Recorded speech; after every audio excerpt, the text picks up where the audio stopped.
Phase 2 की शुरुआत होती है आयरन मैन 3 के साथ। तो कहानी शुरू होती है 1999 में, जब एल्ड्रिच किलियन नाम का विकलांग आदमी टोनी से अपने आविष्कार के बारे में बात करना चाहता था, पर टोनी का ध्यान था माया हैंसन पर, जिसे वो अगले ही दिन छोड़कर 9-11 हो जाता है। फिर स्टोरी आती है प्रेजेंट में, जब मैंडरिन नाम का आदमी धमाके कर रहा था और एक ऐसे ही धमाके में टोनी का जिगरी दोस्त हैप्पी घायल हो जाता है और टोनी मैंडरिन को चुनौती दे देता है, पर मैंडरिन टोनी के बंगले पर हमला करवा के उसे तोड़वा देता है और टोनी जैसे तैसे अपने सूट की मदद से वहां से निकल जाता है। फिर वो 10 साल के बच्चे हार्ली के साथ टीम अप करके मैंडरिन की जासूसी करता है और तब उसे पता चलता है कि असली विलन तो किलियन है।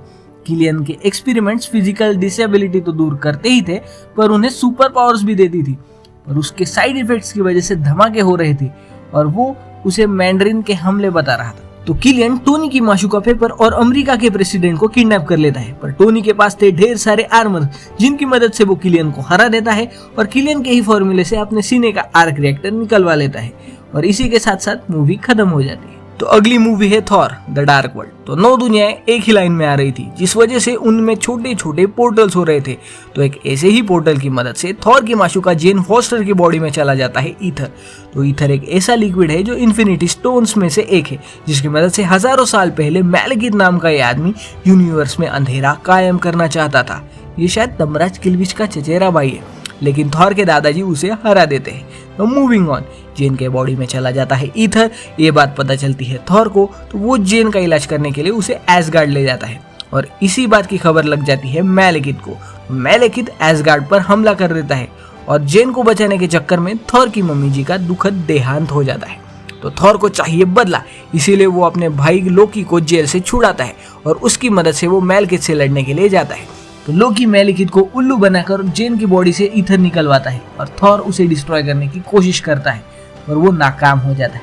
इसी बीच लोकी मारा जाता है। झूठ बोल रहा है। इधर मैलेकिथ ईथर को एब्सॉर्ब कर लेता है, पर थॉर जेन और उसकी टीम की मदद से जैसे तैसे मैलेकिथ को हरा देता है। आखिर में हमें दिखाया जाता है कि लोकी अभी जिंदा है और ओडिन का रूप लेकर एसगार्ड का राजा बन गया है। इस मूवी के पोस्ट क्रेडिट सीन में हमें पता चलता है कि ईथर और टेजरैक्ट दोनों इन्फिनिटी स्टोन है। ईथर है रियलिटी स्टोन और टेजरैक्ट है स्पेस स्टोन। अगली मूवी है captain America the winter soldier. तो अवेंजर्स मूवी के बाद कैप्टन अमेरिका शील्ड के साथ काम कर रहे थे, लेकिन उन्हें और निक फ्यूरी को शील्ड के कारोबार पर कुछ गड़बड़ लगती है। फिर फ्यूरी कुछ इन्वेस्टिगेट करता है, पर विंटर सोल्जर नाम का आदमी उस पर हमला करता है। पर फ्यूरी वहां से भागकर कैप्टन अमेरिका के अपार्टमेंट में जाकर उसे बताता है कि शील्ड पर अब हाइड्रा ने कब्जा कर लिया है, किसी पर भी भरोसा मत करो। पर तभी विंटर सोल्जर नाम का आदमी फिर से हमला करता है और उसमें फ्यूरी मारा जाता है। अगले दिन शील्ड का हेड पियर्स कैप्टन को फ्यूरी से हुई आखिरी मुलाकात के बारे में पूछता है, लेकिन कैप उसे कुछ नहीं बताता।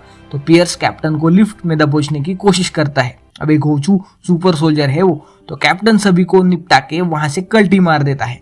आगे कैप्टन ब्लैक विडो की मदद से एक बंकर में जाता है और जहां उसे पता चलता है कि रेड स्कल का साइंटिस्ट दोस्त झोला, उसके दिमाग को इन्होंने एक सुपर कंप्यूटर में सेव करके रखा है।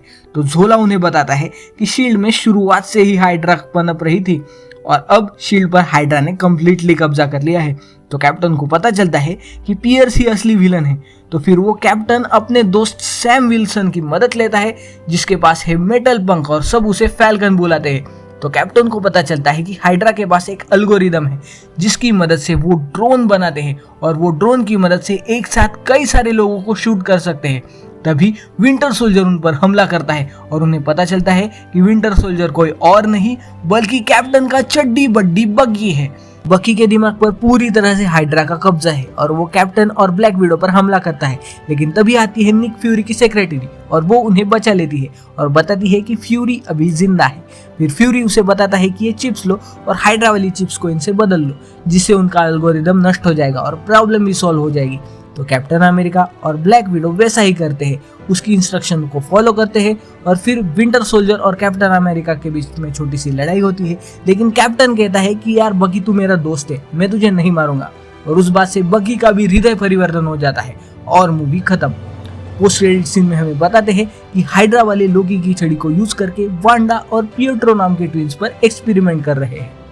तो अगली मूवी है गार्डियंस ऑफ द गैलेक्सी। तो 1988 में यॉन्डू नामक एक एलियन पीटर क्विल नाम के बच्चे को उठा कर ले जाता है और उससे ट्रेनिंग देकर वो उससे स्पेस की कीमती चीजों की स्मगलिंग करवाता है।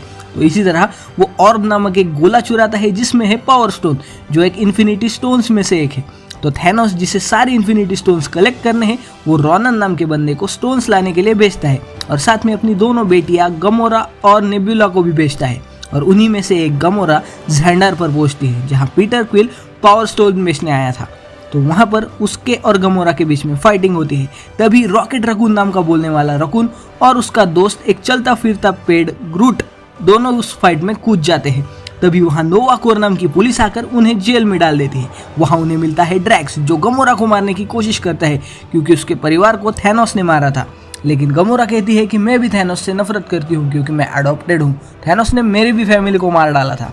फिर वो सब वहां से भाग जाते हैं और जाते हैं कलेक्टर के पास इन्फिनिटी स्टोन्स बेचने। पर ड्रैक्स की गलती की वजह से रोनन पावर स्टोन को हथिया लेता है। फिर ये लोग गार्डियंस ऑफ द गैलेक्सी नाम की टीम बनाते हैं और रोनन पर हमला कर देते हैं। पर हमले के दौरान ग्रूट मारा जाता है। फिर पीटर क्विल ठुमके लगाकर रोनन को हरा देता है और आखिर में हमें पता चलता है कि ग्रूट मरा नहीं है, वो जिंदा है, बस अब वो छोटा सा पौधा है। और मूवी खत्म। अगली मूवी है Avengers age of Ultron. Avengers Baron Strucker नाम के हाइड्रा एजेंट के सुकोविया शहर वाले बेस पर हमला करते हैं और वहां से लोकी की छड़ी उठाकर लाते हैं, जिससे उसने पिएट्रो और वांडा को सुपर पावर्स दी थी। पिएट्रो के पास है रफ्तार, तो वांडा के पास है जादू और माइंड मैनिपुलेशन की पावर। तो इस प्रकार से अवेंजर्स वो छड़ी उठा कर लाते हैं। ब्रूस बैनर और टोनी स्टार्क मिलकर लोकी की छड़ी का इस्तेमाल करके कंप्यूटरी दिमाग बना लेते हैं और उसे नाम देते हैं अल्ट्रॉन। लेकिन अल्ट्रॉन तो हरा में निकला। अल्ट्रॉन टोनी के एआई जार्विस को मार देता है। उसके बाद अल्ट्रॉन टोनी के रोबोट्स और लोकी की छड़ी चुरा कर भाग जाता है। आगे अल्ट्रॉन खुद की रोबोट आर्मी बनाता है और ट्विंस वांडा और पिएट्रो को अपनी गैंग में शामिल कर लेता है और फिर वो जाता है वाइब्रेनियम का सौदा करने उलिशियस क्लॉ नाम के आदमी के पास। और तभी वहां पर अवेंजर्स हमला कर देते हैं। लेकिन हमारी वांडा सभी के दिमाग के साथ खेल जाती है। वो बैनर को काबू में कर लेती है और एक गांव पर छोड़ देती है। लेकिन तभी उन्हें बचाने आता है टोनी स्टार्क अपने हल्क बस्टर आर्मर के साथ और वो हल्क को शान कर देता है। इधर अल्ट्रॉन कोरियन साइंटिस्ट को पकड़कर उससे अपने लिए एक वाइब्रेनियम बॉडी बनाने की तैयारी करता है। पर वांडा उस बॉडी का दिमाग पढ़ लेती है और उसे पता चल जाता है कि अल्ट्रॉन येड़ा आदमी है, ये दुनिया को तबाह कर देगा। फिर वो और उसका भाई अल्ट्रॉन के खिलाफ हो जाते हैं। इधर अवेंजर्स अल्ट्रॉन पर हमला करते हैं, पर अल्ट्रॉन नताशा को किडनैप करके भाग जाता है। इधर स्टार्क ब्रूस बैनर और थॉर की मदद से अल्ट्रॉन की बॉडी में जार्विस को अपलोड कर देते हैं और फिर जन्म होता है नए रोबोट विजन का। ये अच्छा है, ये अल्ट्रॉन के खिलाफ अवेंजर्स की मदद करने के लिए तैयार हो जाता है। अल्ट्रॉन वाइब्रेनियम की मदद से सुकोविया सिटी को आसमान में उड़ाता है और उसका प्लान है सुकोविया सिटी को जमीन पर पटक कर पृथ्वी को तबाह कर देना है। उसका प्लान फेल हो जाता है। अवेंजर्स वहां पे आ जाते हैं और इसी हमले के बीच ट्विंस में से एक पिएट्रो मैक्सिमोफ मारा जाता है। इससे वांडा गुस्सा होकर अल्ट्रॉन को खत्म कर देती है और शहर को नीचे लाने के लिए टोनी और थॉर उस शहर को भाफ बना देते हैं। इसी बीच उस जंग से तंग होकर हल्क टोनी का जेट लेकर कहीं पर गुम हो जाता है और मूवी के आखिर में हम देखते हैं कि कैप्टन अमेरिका नए एवेंजर्स को ट्रेनिंग दे रहे हैं और मूवी खत्म। तो फेज 2 की आखिरी मूवी है एंटमैन। कहानी शुरू होती है 1989 में, जब शील्ड के साइंटिस्ट हैंक पिम शील्ड से रिजाइन करते हैं क्योंकि शील्ड उनकी पिम पार्टिकल नाम की टेक्नोलॉजी हथियाना चाहते हैं। पिम पार्टिकल एक ऐसी टेक्नोलॉजी है जिससे कोई भी चीज की साइज छोटी या बड़ी हो सकती है। फिर कहानी आती है प्रेजेंट में, जब हैंक की बेटी होप और उसका चेला डैरेन क्रॉस ने उसे उसी की कंपनी से निकलवा दिया है। डैरेन क्रॉस खुद की पिम पार्टिकल बनाने की कोशिश करता है और लगभग बना भी लेता है। वो एक श्रिंकिंग सूट बनाकर उसे येलो जैकेट नाम दे देता है, जिससे हैंक पिम की फट जाती है। इधर स्कॉट लैंग नाम का आदमी जेल से छूटकर अपनी बेटी से मिलने जाता है और उसकी एक्स वाइफ ने अभी पुलिस से शादी कर ली है। वो स्कॉट से कहती है कि पहले अच्छे पैसे कमा फिर अपनी बेटी से मिलने आया। तो स्कॉट बहुत जगहों पर नौकरी ढूंढता है, पर उसके क्रिमिनल बैकग्राउंड की वजह से वो कहीं पर भी टिक नहीं पाता। तो उसको उसका दोस्त लुइस एक और चोरी करने के लिए कन्विंस करता है। तो स्कॉट हैंक पिम के पिम टेक्नोलॉजी से बना एंटमैन सूट चुरा कर भाग जाता है। और जैसे ही उसे सूट्स के पावर के बारे में पता चलता है, वो सूट वापस रखने के लिए जाता है, लेकिन पकड़ा जाता है। फिर हैंक पिम जेल में उससे मिलने आते हैं और उसे अगला एंटमैन बनाकर डैरेन क्रॉस के खिलाफ होने वाले मिशन पर रिक्रूट करते हैं। इधर डैरेन क्रॉस के बुरे इरादों का पता चलने पर हैंक की बेटी होप हैंक के पास वापस आती है।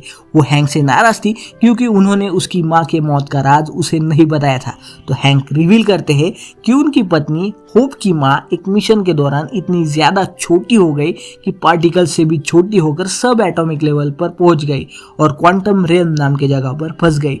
तो होप की नाराजगी दूर हो जाती है। उसके बाद हैंक पिम स्कॉट को अवेंजर्स हेडक्वार्टर्स भेजता है, जहां एक ऐसी टेक्नोलॉजी है जो येलो जैकेट टेक्नोलॉजी को कम्प्लीटली तबाह कर सकती है। तो स्कॉट वो टेक्नोलॉजी चुराकर फैल्कन को हराकर वहां से बचकर निकल आता है।